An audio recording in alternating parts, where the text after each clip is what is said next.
Good afternoon, everyone. Welcome to today's Community of Practice webinar hosted by the Leadership Development Group entitled Intangibles, the Unexpected Traits of High-Performing Healthcare Leaders. We will begin momentarily. Just a few quick notes. All attendees have entered the webinar on mute. We will have an opportunity for Q&A at the end of the webinar. In the meantime, if you have any questions or comments, please feel free to use the questions or chat box, which we will be monitoring throughout.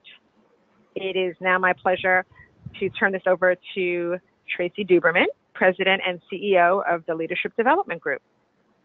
Thank you, Lisa, very much. I'm really excited to welcome all of you to a webinar that we have been really excited to plan and to have our wonderful keynote speaker today present to you.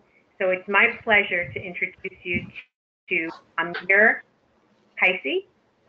He is an award-winning professor at the Healthcare Administration Program at Trinity University, which for those of you that may not know, it is a top 10 nationally ranked program in healthcare administration. He teaches courses in healthcare management and strategic planning, and he directs the Executive Masters in Healthcare Administration program and serves as a faculty member for the MBA program in Healthcare Administration at the University of Colorado, Denver. He is a certified executive coach and physician coach and has coached emerging and seasoned leaders in healthcare.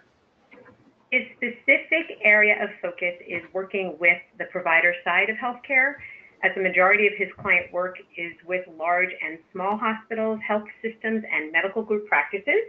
And he consults with provider organizations on strategy and business planning and marketing projects. In terms of his research interests, it includes leadership, physician engagement, convenient care and retail clinics, strat planning, and patient satisfaction. And today, really excited for him to talk about his newly published book, Intangibles, the Unexpected Traits of High-Performing Healthcare Leaders. He's very, very passionate about speaking on this topic as well as others related to healthcare leadership, humility and compassion, executive coaching, and emotional intelligence. And we had the great pleasure of meeting live and in person recently at the Institute of Coaching, which was held at the McLean Hospital, Harvard University. And it is with really great pride that I turn the mic over to Amer.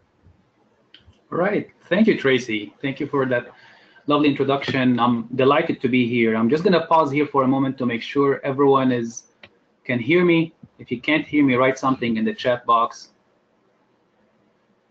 All right. Looks like everyone can hear me. And thank you for the Leadership Development Group for this great opportunity to share some of the results of my research, as well as hear from you, your reaction to it. And, you know, webinars tend to be awkward sometimes. So, I mean, here I am sitting in my office talking to a screen while all of you are probably doing something. You're having lunch or catching up on email or maybe driving or running an errand or something like that. Nonetheless, I think it's a great opportunity for us to be able to interact, for people from all over the country to connect and to interact on this important topic of leadership. We're going to start this webinar with a polling question. So we're going to move on to a first question.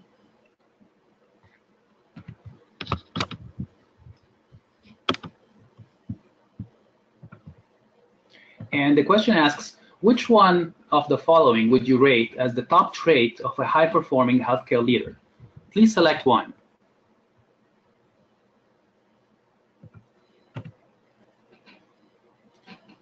So we're going to take some time to have people answer the question, and then we're going to share the results of the poll.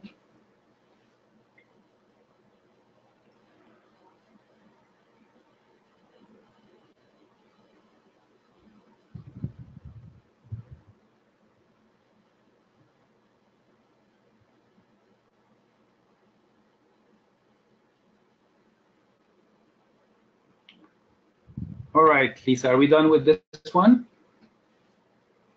So can we see the result on the screen of the first question, please. All right, so we have humility that came on top with 43%, followed directly by accountability and 29%. Okay, now we have the next polling question, which is very similar, but we're going to ask you here, which one would you consider as a bottom trait of all of these 5? And of course, it's hard to choose from these, but let's give it a try.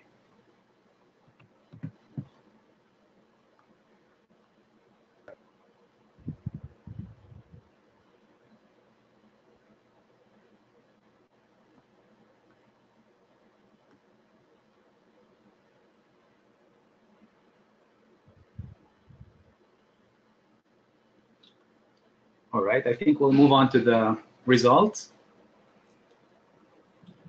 And the bottom here is ambition, 65%, followed by kindness. Right, very good. So this gives us some data and some framework to use as we go on in this presentation. And you're probably starting to guess what the main emphasis of this webinar is going to be on.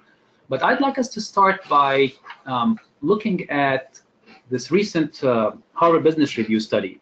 So earlier this year, Harvard Business Review published this study entitled, "If Humble People Make the Best Leaders, Why Do We Fall for Charismatic Narcissists?"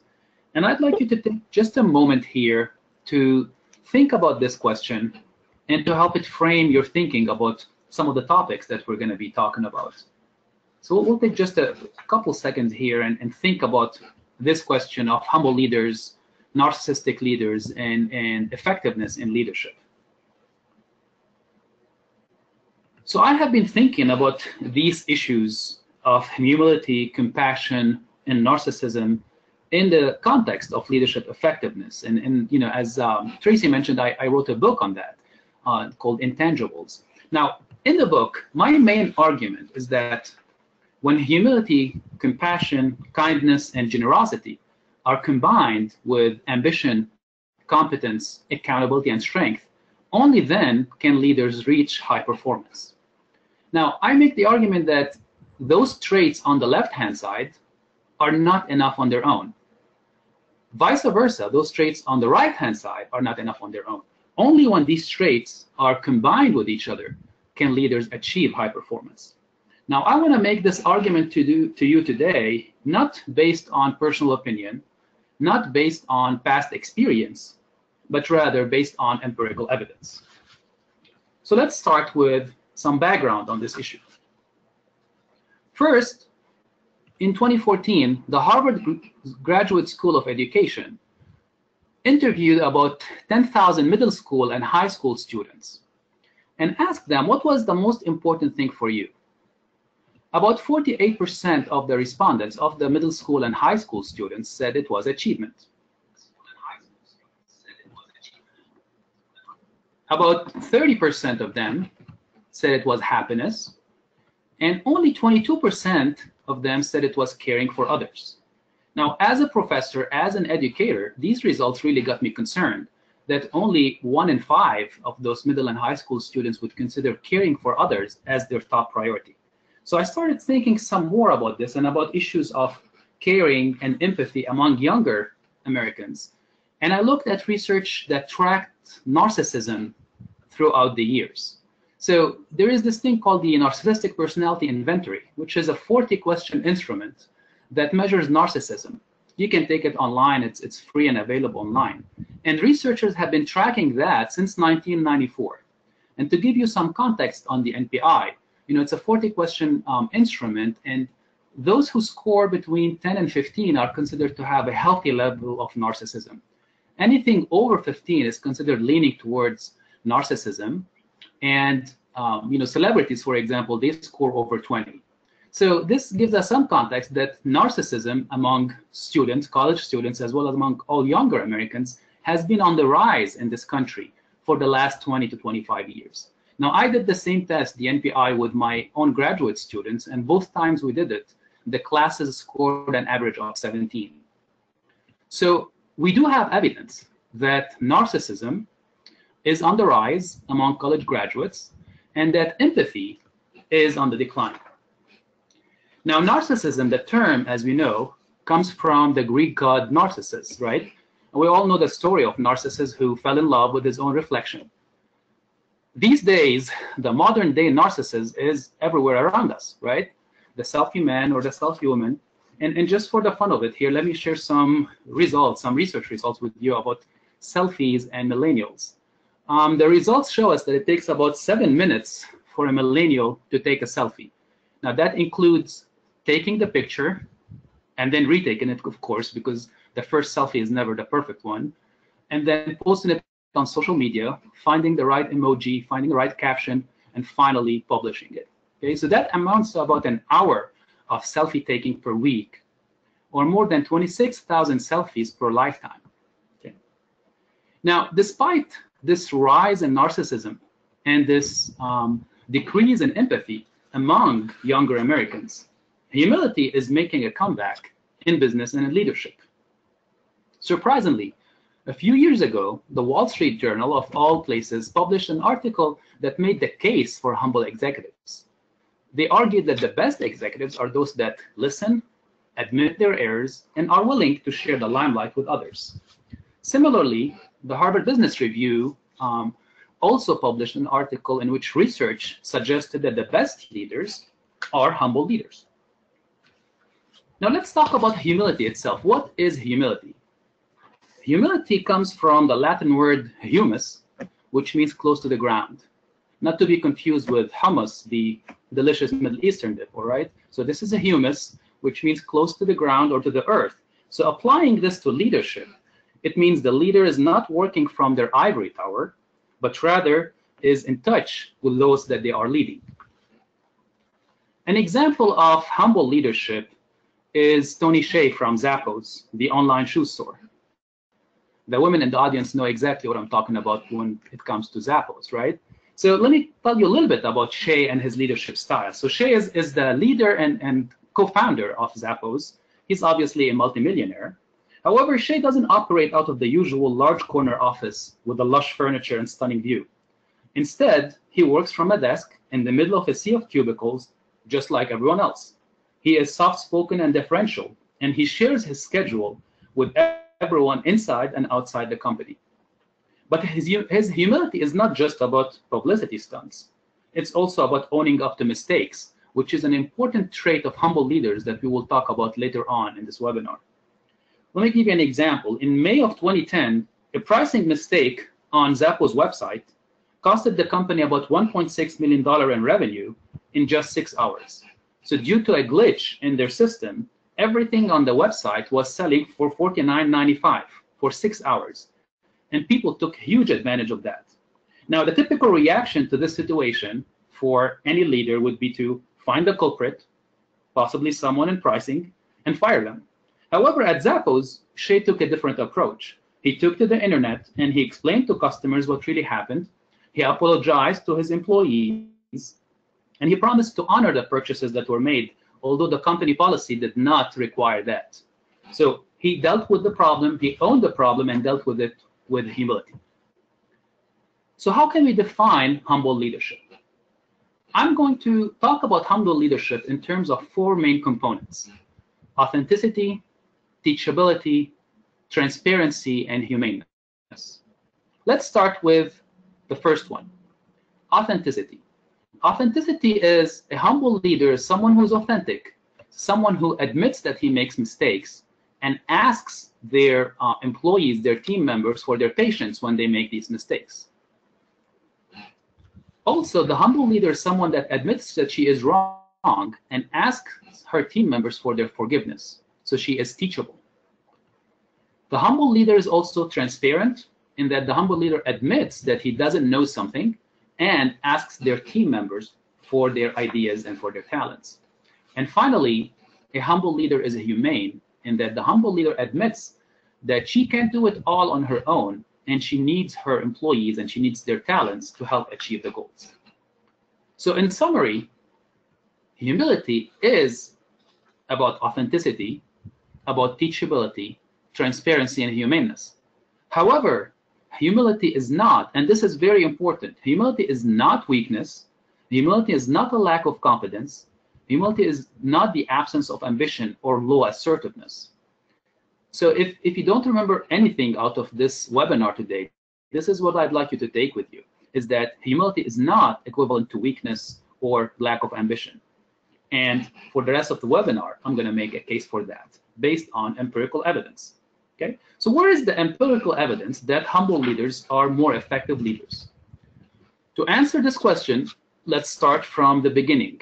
And the beginning, as we all know, is with Good to Great, the famous book that many in the audience are very familiar with.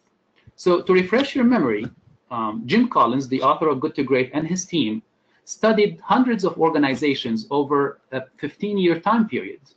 And they identified out of this large number of organizations, 11 organizations that made the leap from good to great. And that was defined as those organizations that outperformed, that consistently outperformed the other organizations on financial outcomes. Collins and his team went and studied these organizations to try to see what was in common between them. And one of the things that they found was that all 11 of these companies were headed by a similar type of leader that they called a level 5 leader. And the level 5 leader was characterized by a paradoxical blend of personal humility and fierce determination. One of those described in the book is Darwin Smith, who became CEO at Kimberly-Clark. Just to give you some background on Darwin Smith. Smith grew up as a poor farm boy, putting himself through college and finally earning a law degree. He then joined Kimberly-Clark, the paper company, as the in-house lawyer. Smith was known to be very shy, but was very hardworking and determined. And then, in a move that surprised many people, the board appointed Smith as the company's CEO. Smith himself was very surprised when that decision was made. And later on, 30 years later, at his retirement, he said that he never stopped becoming qualified for the job. In retrospect, the decision of the board was a brilliant one. Smith remained the CEO of Kimberly-Clark for over 20 years, during which he turned the company into the leading paper-based consumer products company in the world. He did a lot of bold moves. He was very humble, but he also was very strong. He made decisions and he stuck with his decisions. All right, now some might say, okay, Good to Great, that was a good book, this is good research, but that was back in 2001. Plus the sample size is very small, right? The companies that made the leap from Good to Great, there's 11 of them. Also, some of them are not so great anymore. If you go back and look at some of these companies, you find names such as Fannie Mae, Circuit City, which are now bankrupt. And then there is Wells Fargo that is, not doing very well, to put it mildly. So is there other research, more recent research, that looks at this relationship between humility and effectiveness? In fact, there is a lot of research that documents that. And let me share some of that with you. In a study of large Midwestern health services organizations, several hundred employees were asked to rate the humility of their immediate supervisor. They were also asked to assess their own job engagement and satisfaction. The results showed that those employees that perceived their leaders as humble, which means that the leaders perceive themselves accurately, display appreciation, and are teachable, those same employees were also happier and felt more empowered. But don't think that this is just some kind of happiness and let's hold our hands together. The results also show that humble leaders can also result in employees that are more empowered and that perform better individually and in teams, which tells us that humility in leadership can really be a competitive advantage for an organization. So this is not just about some touchy-feely, fluffy stuff. It's a real competitive advantage when your employees are less likely to leave and when they perform better and when you have lower turnover rates. These findings were echoed by one of the people that I interviewed as I was doing research for the book. Heidi Pendia is now the Vice President of Strategic Planning at Medical City in Dallas, which is an HCA facility. And she was telling me about how she works with her team. She said, that when they tell me about a problem, my first reaction is to understand and find a solution, not to get frustrated or angry at them. She's talking about her team members. I do that because this is who I am, but also because I want to build a team and retain people. I don't want to keep losing people and rehiring new ones and training them. So this approach of humility in leadership can help in reducing turnover and improving productivity, which obviously is something that is very highly needed in our current competitive healthcare environment. Back to empirical evidence. Another study linking leader humility to performance comes to us from Chinese private companies. More than 60 CEOs were interviewed, and then data was gathered from over 1,000 top management team members and middle managers.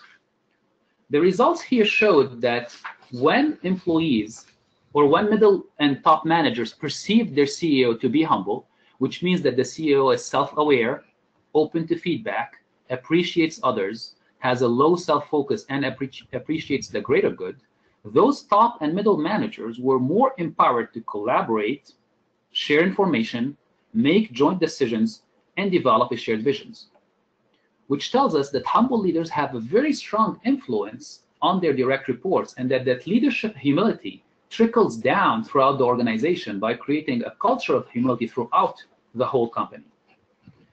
I really like this quote from the authors of this study. They say, there is a misconception that influential leaders should be masculine, dominant, and authoritarian. Those views suggest that leadership requires a strong personal desire for influence. But this overlooks the second piece of the influence puzzle.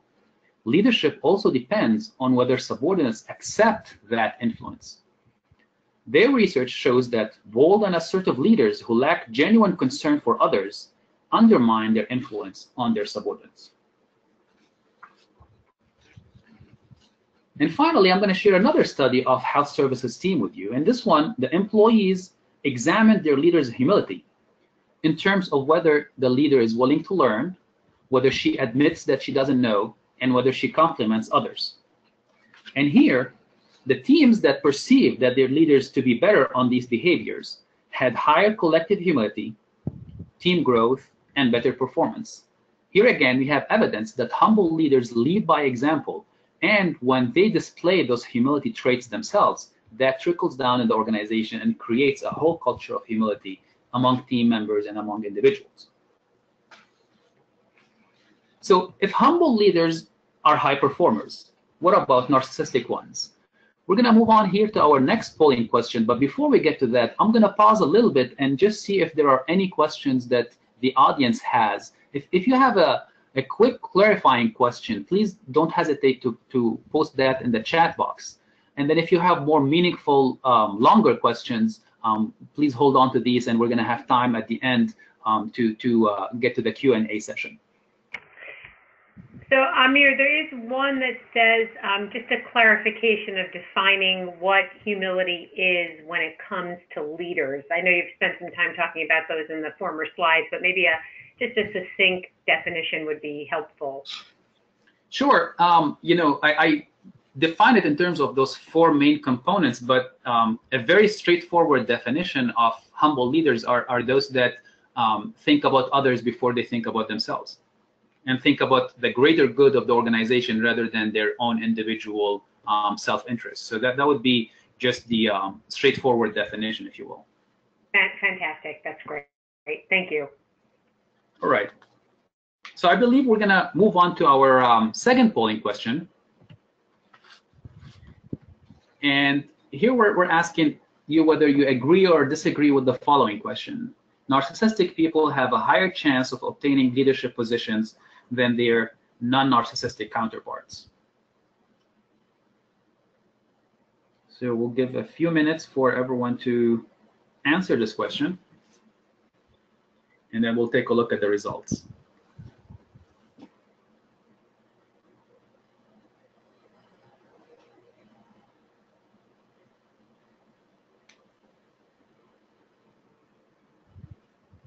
Right, very good. Let's take a look at the results. Okay, so we have 67% agree and 33% disagree with this statement. So here we're trying to see whether narcissists get chosen more for leadership positions or not. And it seems like 2/3 of the audience agree with that statement. Okay, very good. Okay. I'm trying to move on to the next slide here. Just give me a second, please.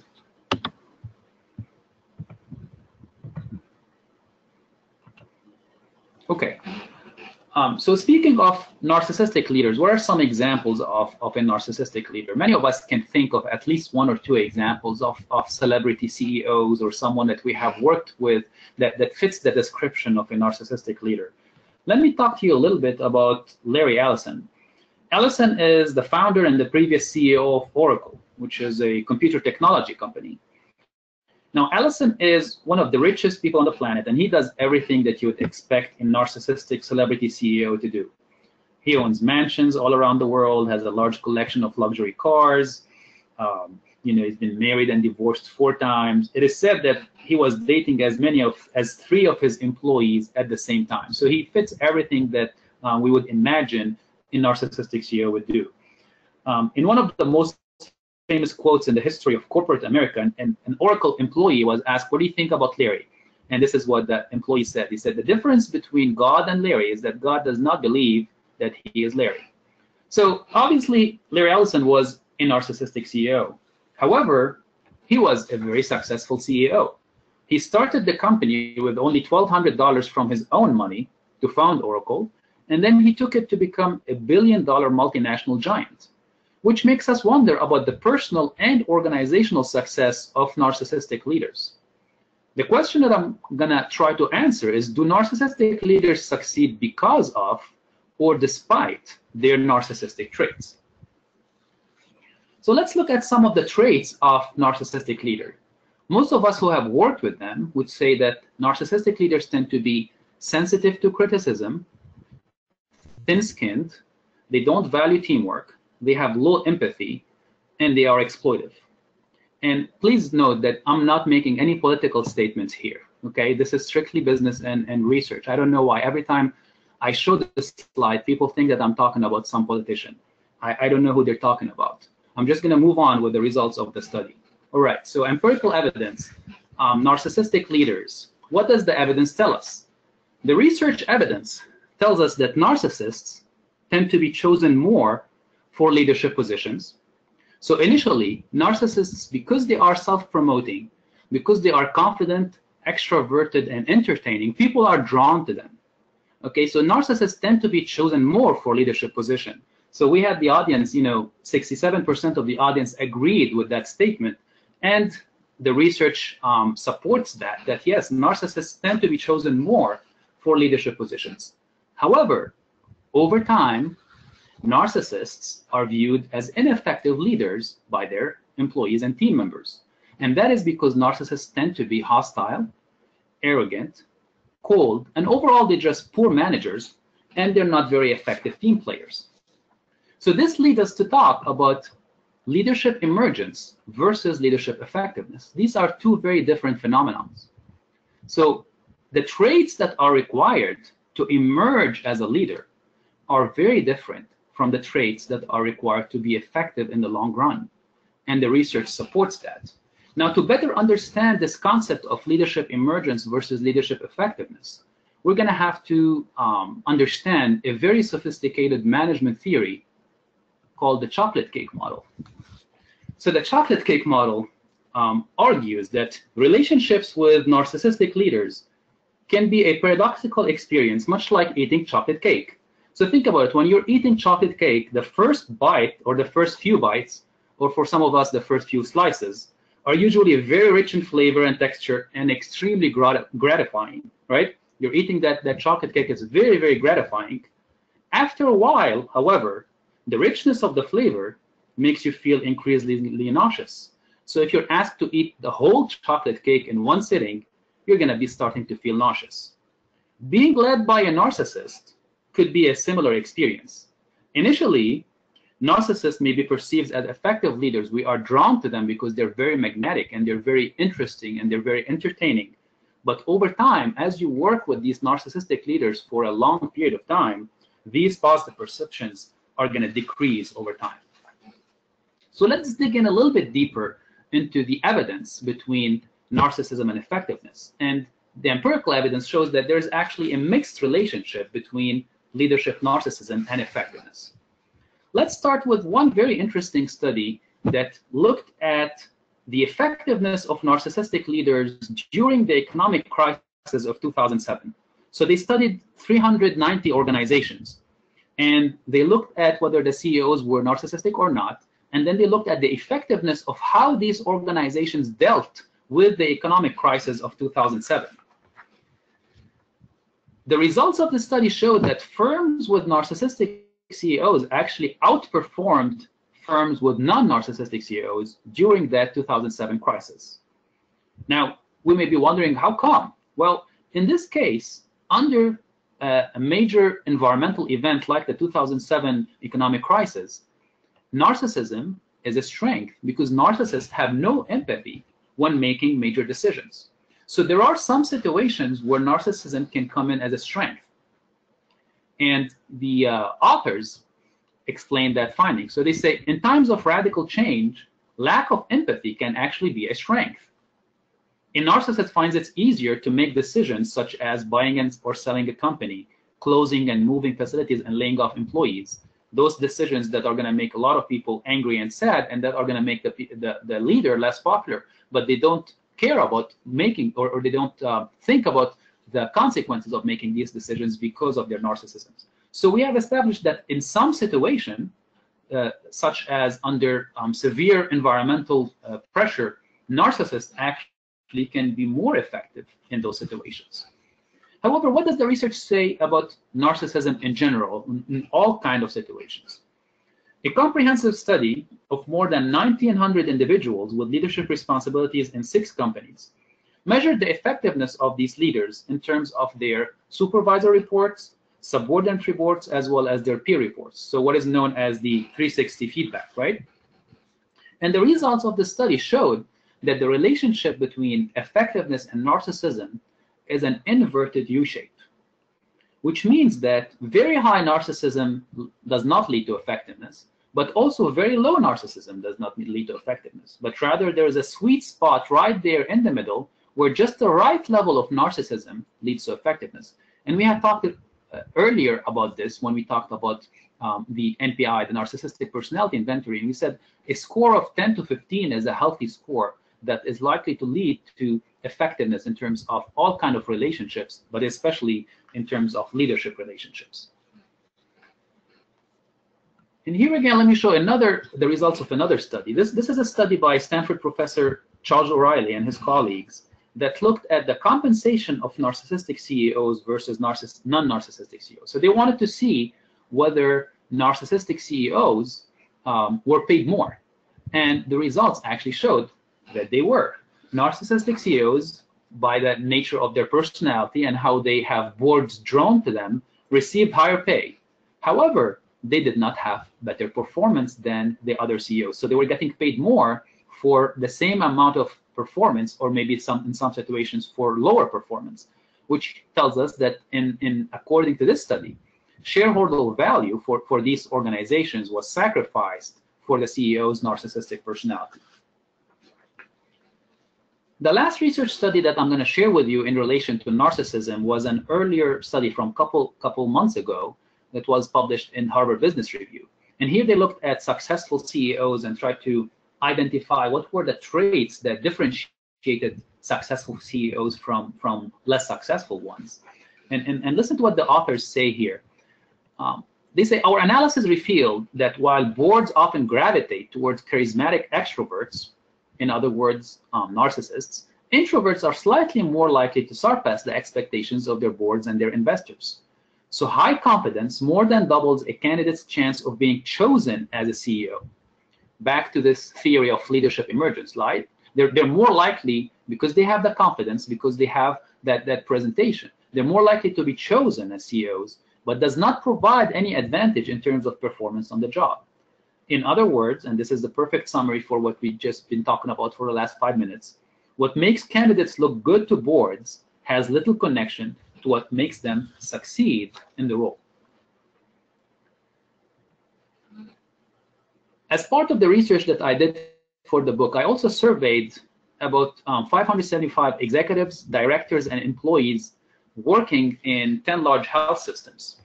And the first question that we asked them was to think about the one leader that they have observed to be the least successful in terms of improving outcomes in the organization and getting things done. And we asked them to think about someone that they know personally, that they have worked with. And then we gave them a list of traits, much more comprehensive than the list of traits that we gave you earlier. It was a list of 20 or 25 traits. We told them to pick from this list what they consider to be the traits of that least successful leader. The results showed that the top 5 traits that were chosen by our respondents were blaming others, self-focused, inconsiderate, arrogant, and insensitive, which are all very compatible with those traits of narcissistic leaders that we just talked about. We also asked that same sample of executives, directors, and employees working in healthcare organizations to think about the one leader that has had the most negative influence on their career. So here things are a little bit more personal, and that individual had a negative influence on their career. We gave them the same list of traits and asked them to choose from these traits.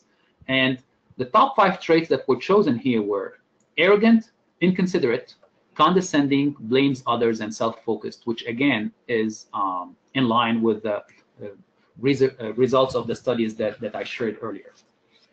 Another leader that I talked to when I was doing research for the book is Ed Lamb, who is currently the president and CEO of Mount Carmel Health System, and he's the immediate past chair of ACHE.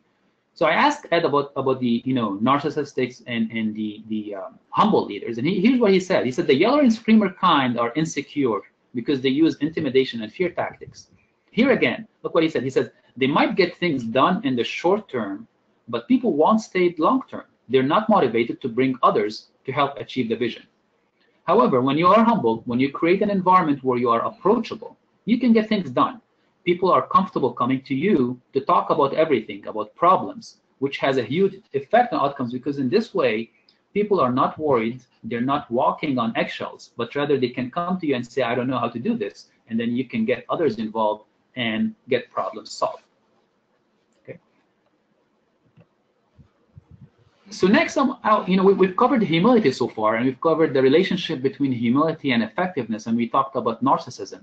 Next, I would like to focus a little bit more on a related topic called compassion and empathy.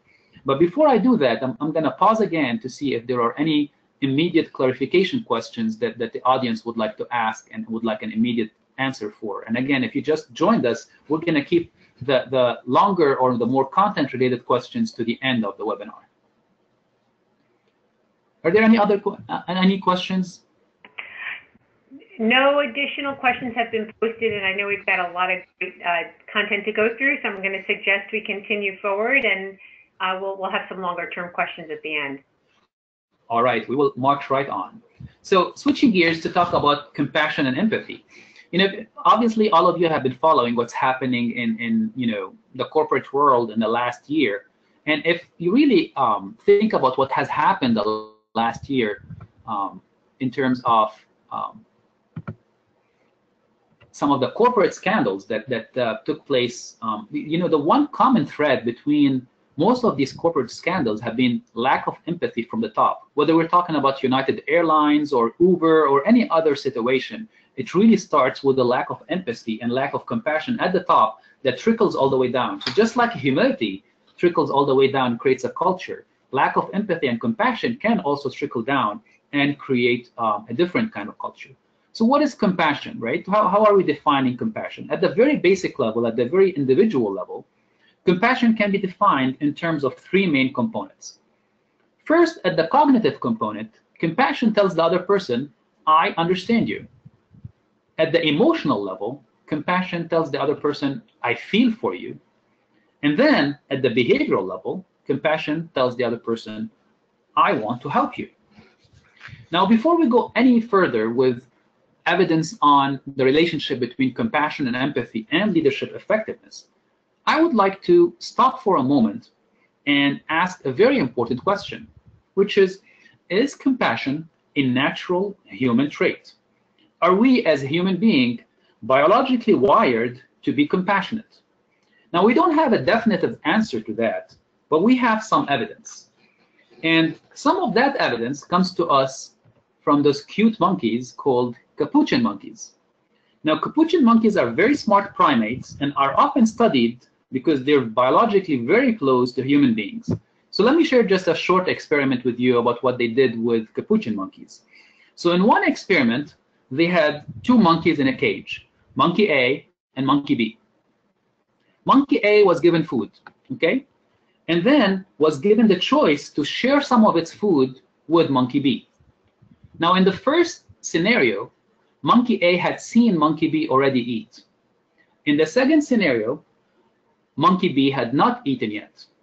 Now repeatedly, the results of the experiment showed that when the first monkey had seen the second monkey eat, it did not share its food with it. However, if the first monkey did not see the second monkey eat, it shared its food with it. So what does this tell us? This implies that capuchin monkeys, which again, as we said, are biologically very close to human beings, have an innate capacity for empathy and compassion. You know, a monkey's willingness to share food with another monkey depended on whether it had seen it eat or not. Now let's go back to human beings. Is there any physiological evidence that we as human beings are compassionate or empathetic? Recent scientific discoveries have suggested that the capacity to care for others can be observed at the physiological level. So in the human body, there's a nerve that originates in the top of the spinal cord, and then it goes down and connects to the internal organs in the body. It is called the vagus nerve. Recent research has shown that the vagus nerve is responsible for compassion in human beings. And let me share another experiment. This was an experiment that was done with undergraduate students at UC Berkeley. So the students were brought into to the site, and then they attached electrodes to their chests so they could monitor the activity in their vagus nerve. A group of them was shown pictures that elicited compassion. For example, they were shown pictures of children in distress or war, or you know, someone who's suffering. And then another group were shown pictures that elicited pride. So, for example, they were shown pictures of the UC Berkeley football team, or the mascot, or some campus monuments. The group that was shown pictures that elicited compassion, repeatedly their vagus nerve was lighting up in the images that the team had. Whereas the team that had shown the images that elicit pride did not have any activity in their vagus nerve. So we're starting to find some evidence that we as human beings, at a very basic physiological level, are pre-wired to be compassionate and empathetic. Now let's bring this back to leadership. In the last few years, several leadership experts have made a strong case for compassion and leadership. One of them is Daniel Goleman, which we all know and are very familiar with his work on emotional intelligence. Goleman argues that empathy in leadership doesn't mean a kind of, you know, I'm okay, you're okay kind of mushiness. What empathy means is thoughtfully considering employees' feelings along with other factors in the process of making intelligent decisions. Similarly, Simon Sinek, who is getting a lot of attention lately and wrote an excellent book called Leaders Eat Last, he also makes the case that empathy, or the ability to recognize and share others' feelings, is the essence of leadership. Let me show some results that link the relationship between compassion and empathy to leadership effectiveness. Gallup has published a lot of research based on their interviews, and a lot of people are familiar with their strength-based leadership book. So based on their interviews with leaders and with their followers, here are some of the results that they found. First of all, they found that the most effective leaders are characterized by empathy, harmony, connectedness, and positivity. They also asked followers what they seek from a leader, and the majority of them said that they seek compassion, trust, stability, and hope. They also ask followers whether they agree or disagree with the statement, my supervisor or someone at work seems to care about me as a person. And those employees or those followers that agreed with that statement were more likely to stay in the organization, have more engaged customers, were more productive, and generated more profits. So here again, just like we saw with humility, with compassion in leadership, it can also represent a competitive advantage.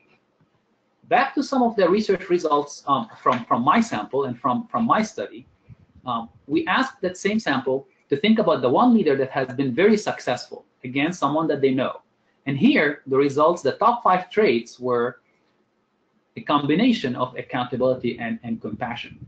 Okay?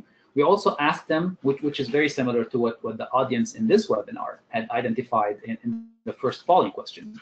We also asked them to think about the leader that has had the most positive influence on them on their career. And here again, accountability and compassion came first. So it's not enough to have just compassion and just empathy. It has to be coupled with accountability.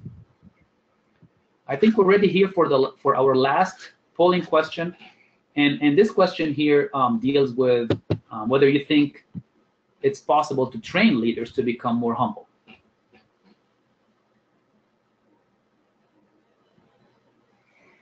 So we'll take a few seconds here to wait for everyone to answer, and then we'll try to show the results and move on in the interest of time. All right, can we see the results, please? All right, 88% agree that this can be, that humility and compassion can be trained. Okay. So what I'd like to focus on next is really directly related to this notion of whether we can train this stuff or not. And my point from the next section of the webinar is to share with you some day-to-day behaviors that you as leaders can take back to your organization, or you as coaches can work with your clients and your coachees on implementing in their day-to-day behavior. Okay. So let me start with first how you speak. At the very basic level, non-humble leaders are those that use I and me frequently. You know, they're always talking about their personal accomplishments. When they ask you, how are you? It's an empty how are you. They're typically always talking and not listening, and they tend to use a lot of obscene language. Humble leaders are those that use we. They focus on the team's accomplishment. When they ask you, how are you? They're really interested in knowing about you and your family and how you're doing. They listen, they understand, and they reply, and they use respectful language. Speaking of respectful language here, I'd like to share a story with you that I read in a very good book called Eat That Cookie by Liz Jaswick. So Jaswick relates the story of a hospital nursing director who got tired of all the negative talk in her work area. You know, the employees were just nasty with each other. So she got sick and tired of this. At church one Sunday, she heard the pastor speak about the disruptive effects of an untamed tongue. So she thought of a clever idea to address that issue with her employees using tongue depressors. So she held a meeting with the staff, and then she told them that she was not happy with the culture of nastiness that has developed in the unit. And then she showed them the tongue depressors on which she had written scripture pertaining to negative words, and she asked each one of them to write their own messages on blank tongue depressors. She urged everyone, including herself, to stick the depressor in their mouth whenever they felt a negative comment coming to the surface. And then in the book, Jaswick relates that slowly but surely, the culture of the unit began to change, and then people started respecting each other when they caught themselves saying those nasty comments. Not only that, but also their employee engagement scores improved. So as part of humility, avoiding or reducing nasty comments and focusing more on positive comments within team members is very important. Now, please note, this doesn't mean that we avoid talking to each other and we avoid telling each other when someone is underperforming and someone is not reaching their goals. That is not what we're talking about. The other behavior the second behavior that I'd like to focus on is how approachable you are as a leader. Non-humble leaders are those that have an open door only in theory. They have no time for regular people, no time for small talk. You know, you go to talk to them in their offices and they're listening to you, but they're not really listening because they're checking their email. And then one of my pet peeves is they're on their phone while they're walking in the hallways. Humble leaders are those that have a true open door policy, but find a way to balance that with protecting their time when needed. Again, when you're a humble leader, that doesn't mean that everyone has access to you all the time and they take advantage of you and your generosity. Humble leaders talk to employees at all levels, turn off their electronics, they greet people in the hallway, and most importantly, they round on units and departments regularly and purposefully. And this idea of rounding by leaders on different units and different employees is obviously becoming a very widespread idea in healthcare. And there is some research showing us that when leaders round on their units, turnover rates decrease and absenteeism also decreases. The other one that I'd like to focus on is how you give credit to others. Non-humble leaders are those that typically focus only on the negative. And then when someone in their team achieves something, their typical reaction is, well, it's part of your job. You know, it was good, but I would have done it in another way. You did okay this one time, and then obviously the sarcastic, finally you achieved something. Humble leaders are those that catch people doing something good. They specifically state you went above and beyond, and we appreciate that. They give credit frequently, and most importantly, their positive feedback is prompt, accurate, and sincere. One of the most successful ways of giving feedback that is prompt, accurate, and sincere is very old-fashioned, but still very effective. It's the good old handwritten thank you note. And this is also another practice that is very, very effective. And especially when that handwritten thank you note is prompt and sincere and relates to a specific behavior. And a lot of leaders these days are also sending them to the employee's home address, which also goes a long way in acknowledging that employee. But humble leadership is not just when people are overperforming, also when people are underperforming. How do you give negative feedback? Non-humble leaders tend to focus on insults and tend to focus on the individuals. Humble leaders do not shy away from giving negative feedback, but they do it in a way that separates the individual from the behavior. For example, they say things such as, acting like this makes you look unprofessional. When you don't meet the deadlines, you give the impression that you don't care. And they also say, this job is not a good fit for you. So even in the extreme situation, when negative behavior can't be tolerated anymore, when the individual cannot stay at the organization, there is still a place for humility, even in those termination decisions. So as Tracy mentioned earlier, I teach an HR course. And a few years ago, some of my students came to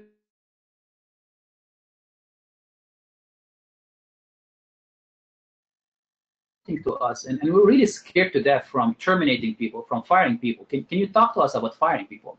So I brought a very well-respected executive. His name is Bob Shaw. And Bob has been for 30 years in healthcare. He's been leader and CEO of many different organizations. He was at MD Anderson at one point in time. So he came to talk to the students about how to terminate employees. So the first question that he asked them is, what is the most important thing that you have to keep in mind when terminating someone? And obviously the students talked about stuff such as, well, you have to make sure that you are physically safe. You have to make sure that they don't go back to their desk and steal confidential data, or stuff like that. And he said, yeah, of course, all of these are important considerations. But for him, the most important thing that you can do when you are firing someone is to make sure that you're maintaining that individual's dignity.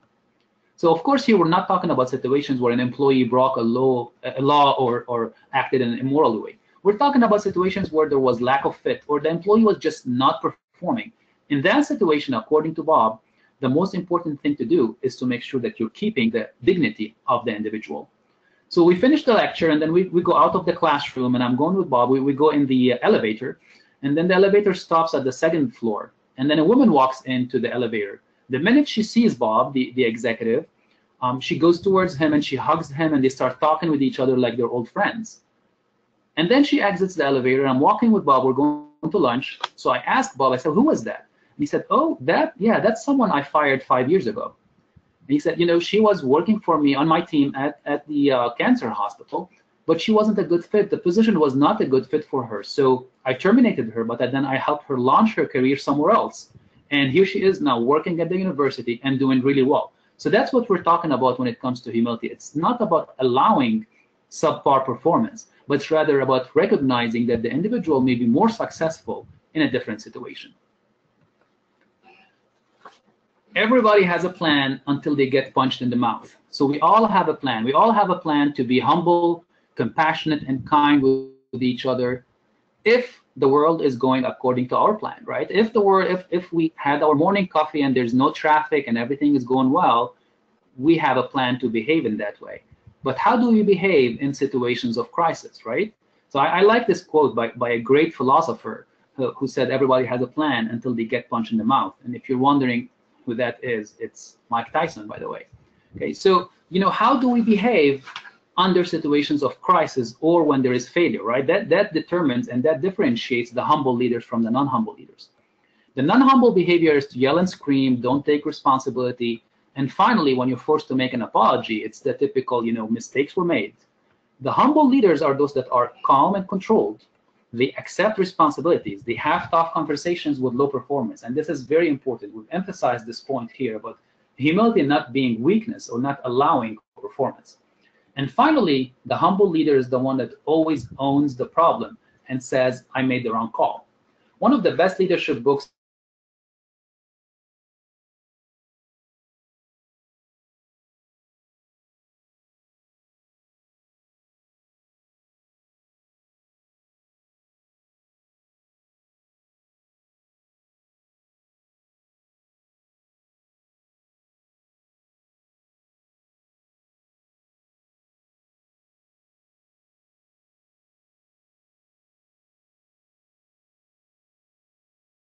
leader. So let's get to some of the behavioral change tools that I'm sure you're curious to hear about as coaches. So in my coaching, one of the things that I use when I'm dealing with a leader that is not in that sweet spot of narcissism, but rather a little bit more on the right, is 360 feedback. And I believe 360 feedback has a lot of potential. I'm a strong believer in 360 feedback, and we can talk some more about that if you're interested in the Q&A section. Similarly, personality assessments and emotional intelligence assessments can go a long way in first convincing the person, the leader, that they have an issue. And then the 360 feedback can also show them that the others also believe that they have this issue. However, when I'm asked to go and work with someone out there in the field, a very quick test that tells you about the personal humility of a person is just to observe them in a meeting, whether it's a one-on-one or a group meeting, and to see the amount of time that they spend making statements versus asking questions. Another metric that's also very important is to see the percentage of time that they spend during a day speaking versus listening. Right, so we're reaching the end of this webinar, and again, the book is called Intangibles. If the message that you heard today resonated with you, please check it out. Also, I kindly ask you to connect with me on by email or on my LinkedIn. And once again, I want to thank the Leadership Development Group. I want to thank Tracy and everyone else on the team for involving me in this webinar. And we're going to take some time now to answer the questions if there are any. Thank you so much, Amer. It was a really comprehensive overview of the traits, these intangible traits. And, we're really thankful for you sharing your research with us. I welcome everybody to post your questions in the chat box, and we'll be happy to read those off to you. So right.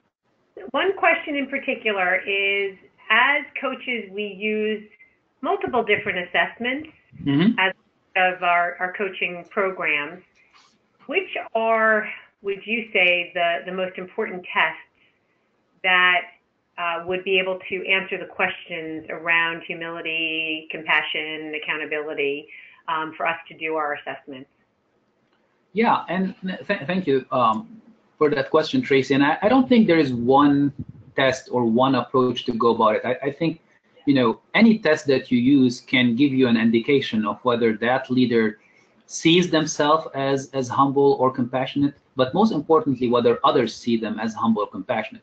For example, the emotional intelligence. I personally use the EQI 2.0 as well as the EQI 360, right? The emotional intelligence that the individual fills up on their own, as well as how their team and their subordinates and their boss see them.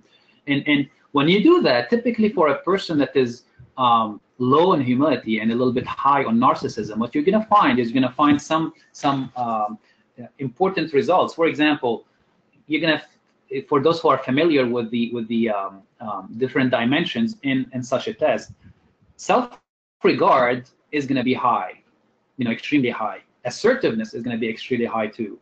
On the other hand, the interpersonal part and the empathy part in their emotional intelligence is going to be low.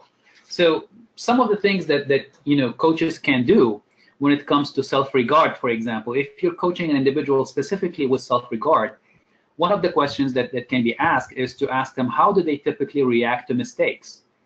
So, an assignment could be given to the leader is over the next 2 weeks, when you see a mistake happen in your organization, how do you react to it? What is your first reaction? And for them to observe themselves and to report back to you about how they go about mistakes.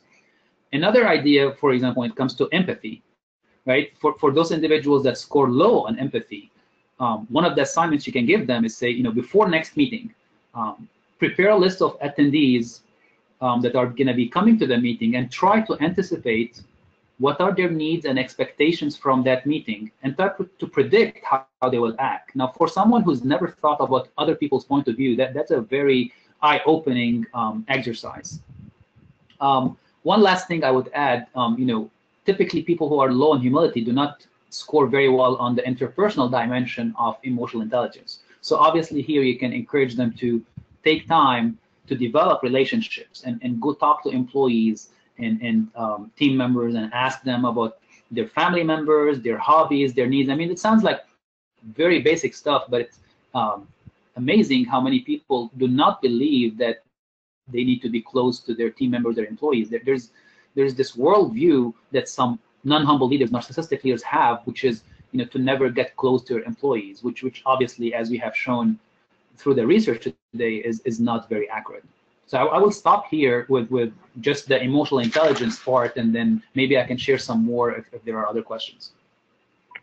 Yeah, there are a few more questions, and first and foremost, we will be sending out the PowerPoint slides to all of the attendees and those that registered that could not attend today. So keep a lookout for that in your inbox. But two more questions, one in particular around hiring leaders. Stereotypically, we utilize behavioral event interviewing with candidates.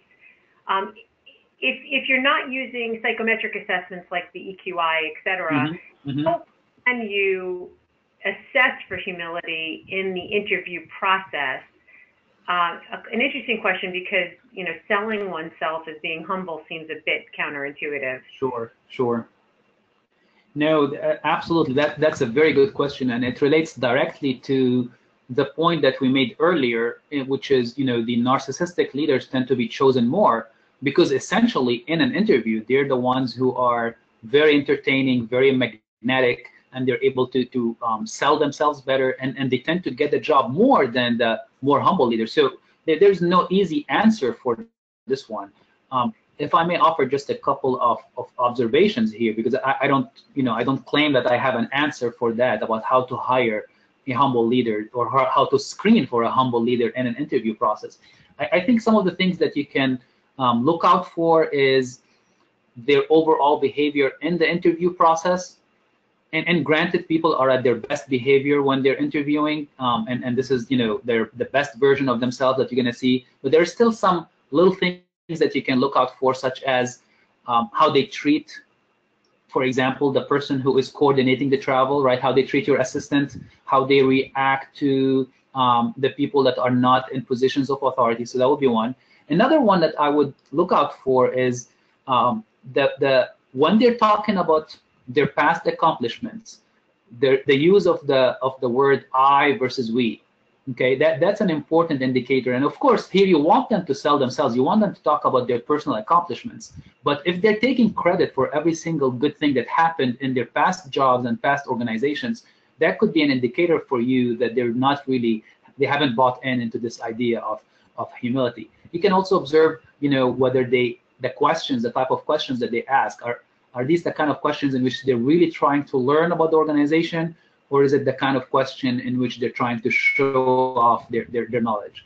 So again, I don't claim to have cracked the code for screening for humble leaders, and I'll be curious to hear from the attendees about what they have tried in the past, but maybe those couple suggestions can help. I want to thank you we put you on the spot, but I actually think your suggestions are quite good, and I do welcome folks to post their response to Amer's question, which is, have you had success in your practices as coaches and also in consulting with organizations around hiring practices for specific competencies around emotional intelligence, humility being one of those key traits? The next question, which I think is really interesting given the political climate that we're living in right now, is that there is a common presumption that a true NPD individual is statistically unlikely to be able to change. Does your research demonstrate otherwise? Oh wow, that's a good one. And you know, if we're talking personality-wise, I would have to agree that for the most part, people's personalities do not change. However, what we're talking about here is we're talking about some strengths that people sometimes overuse. For example, you know, confidence is good, right? We all agree that confidence is good. You need confidence to succeed in business. However, when confidence is overused, then it can border on narcissism and arrogance and all of these traits that we talked about today.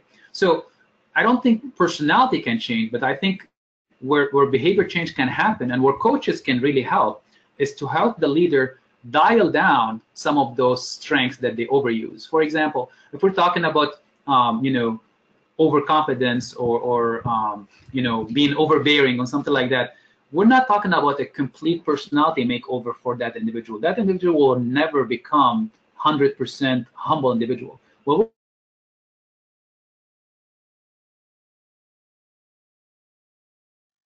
a huge impact on how they deal with others and the impact that they have on others.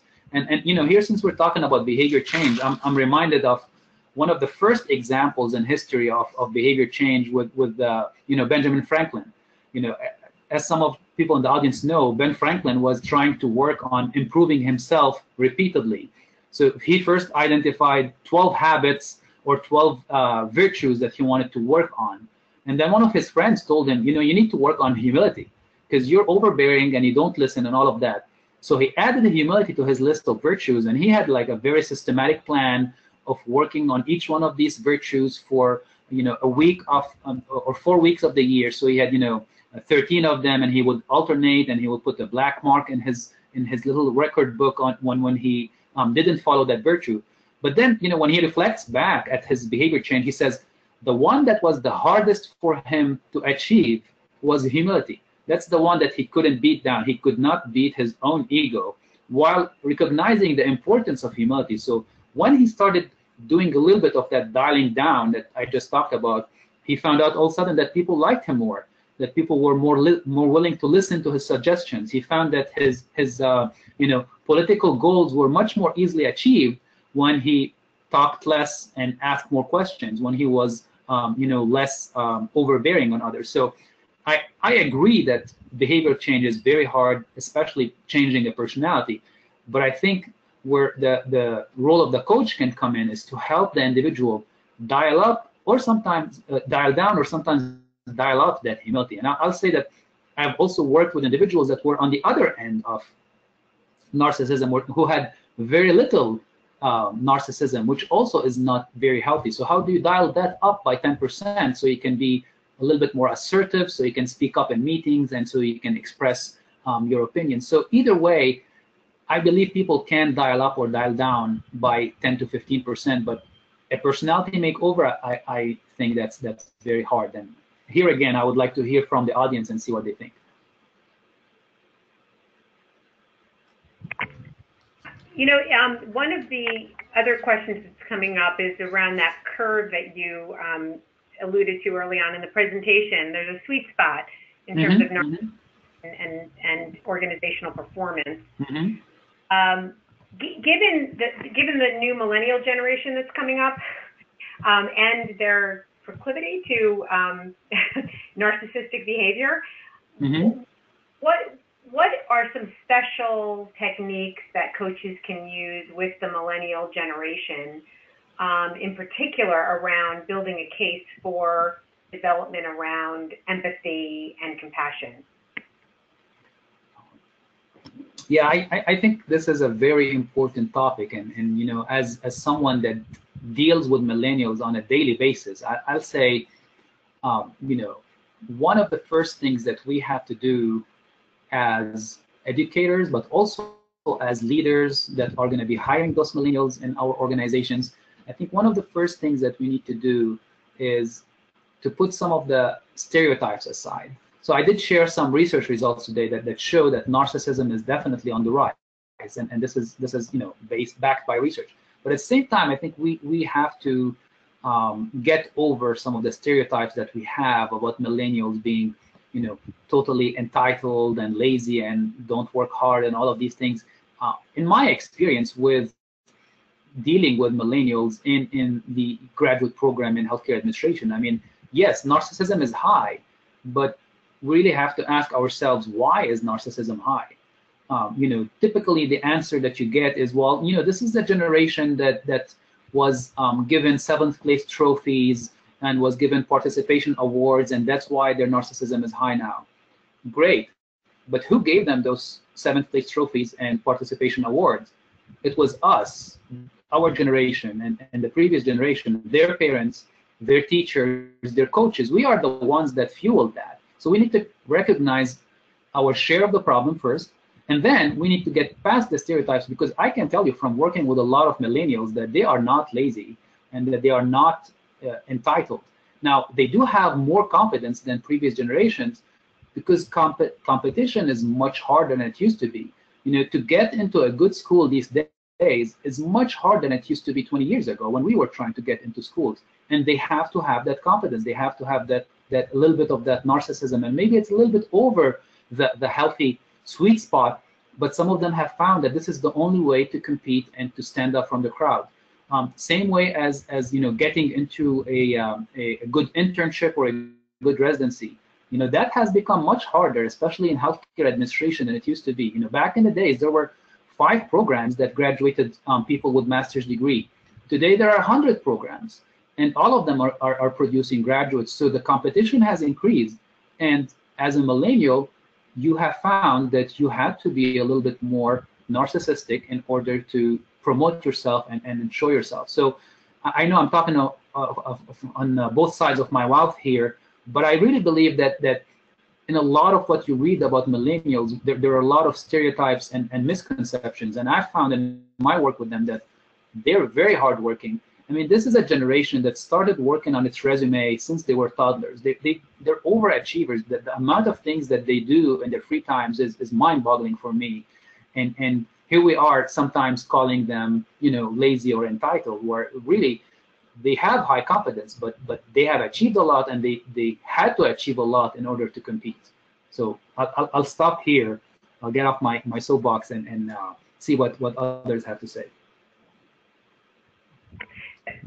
That's actually really lovely to hear, Amer, because you're right. I think, so often in our coaching, because we work with a lot of baby boomers in the industry in healthcare, we tend to hear a lot of the complaints, but it's really nice to be reminded of the unique positive characteristics that the millennial Generation X folks bring to the table.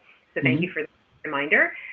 One last question, and then I'm going to turn it over to you in terms of posing your questions. I know we have everybody on mute, so it's difficult for them to respond, but perhaps you can put a call out for people to get in touch with you via email with your specific questions for our coaches. Sure. Part of the beauty of having this community of practice is that it's it's a learning for us.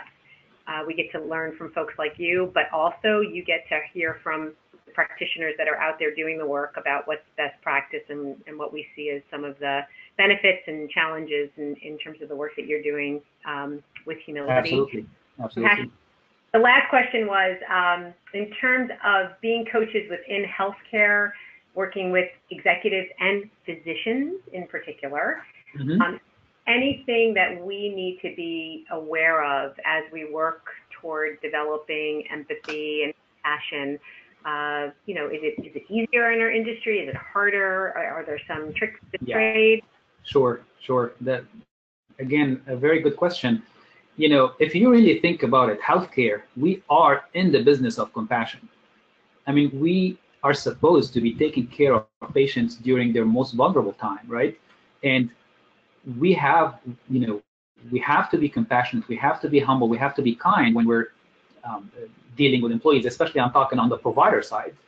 However, somehow we have separated the compassion and the empathy towards the patient from compassion and empathy in the executive suite toward each other.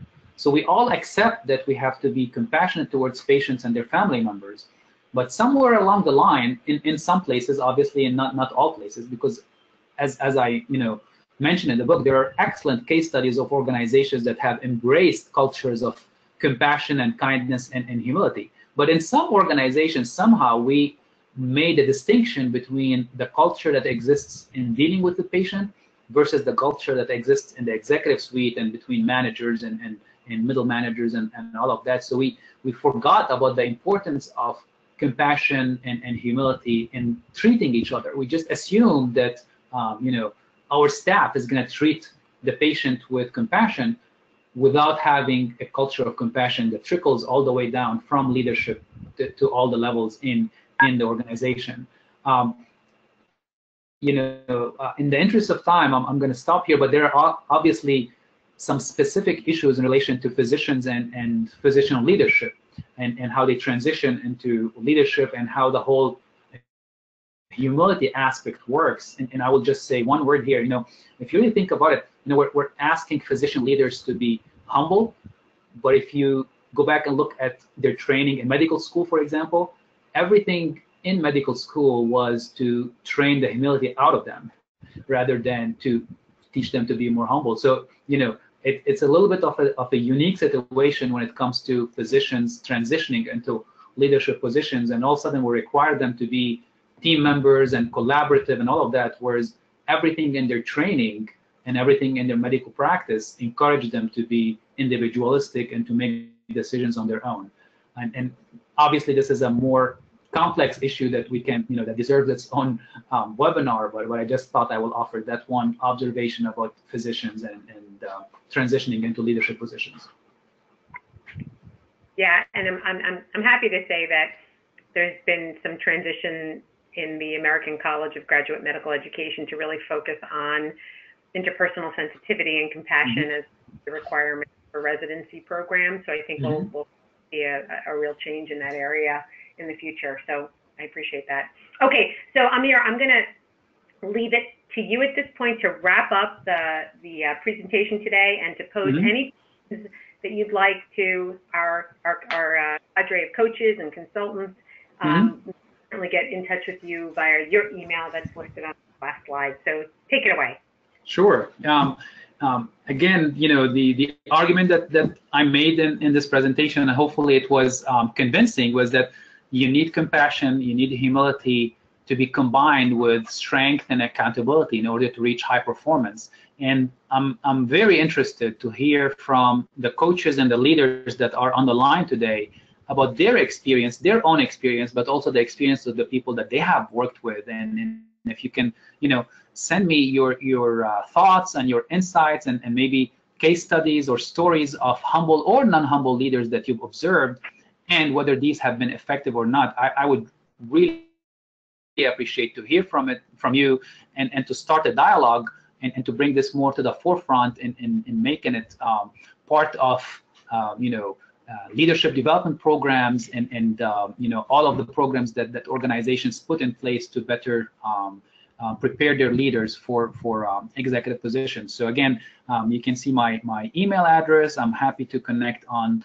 LinkedIn. And once again, I want to thank the Leadership Development Group, thank Tracy and Tara and Lisa and everyone on the team for arranging this and for giving me the chance to connect with you all today. And I guess this will conclude our time together today. Thanks again. Thank you so much, Amer, and thanks everybody for joining us. I hope everyone has a great weekend.